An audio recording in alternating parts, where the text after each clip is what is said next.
ICE agents replacing TSA agents at airports across America? That's the headline going viral right now. And if true, it would completely change how airport security works in the US. But here's the reality. It's not exactly what you think. And what's actually happening is a much bigger problem. If you're serious about aviation, pilot careers, and what's really happening in the skies, you're in the right place. Today, I'll be breaking down why ICE agents are showing up at airports, whether TSA is being replaced by ICE agents, and the bigger issue no one is talking about. So let's start with what's going viral. ICE is taking over TSA. Airport security is being replaced. This is a major shift in US aviation. Does that sound extreme? That's because it is. But here's where the confusion starts. ICE is not replacing TSA. Let me say that again. ICE is not replacing TSA. TSA is still fully in charge of airport security. What's actually happening is this. ICE agents are being temporarily deployed to assist at airports. They're not running x-ray machines. They're not screening passengers. They're in supporting roles like monitoring areas, assisting with logistics,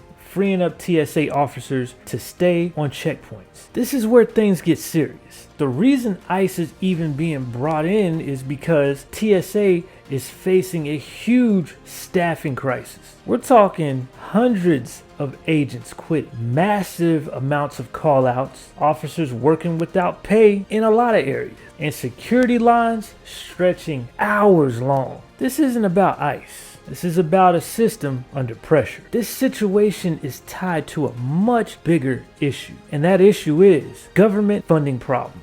TSA funding is caught in a political battle, while other agencies like ICE have different funding streams. So instead of fixing the root issue, the government, they're just patching the problem, putting a band-aid on it temporarily. Now, here's why this is blowing up all over the place. Critics are saying ICE isn't trained for airport screening. This is true. This could blur the line between travel and immigration enforcement, and it sets a precedent for future changes. Even TSA unions are raising concerns. From an aviation perspective, this matters more than you think. This affects passenger flow, departure delays, missed connections, and overall airport efficiency. If security slows down, the entire system backs up. So no, ICE is not replacing TSA. But what is happening is a warning sign. Aviation runs on precision, and right now there are cracks showing in the system. If you want real, unfiltered aviation updates like this, make sure you subscribe to the channel, because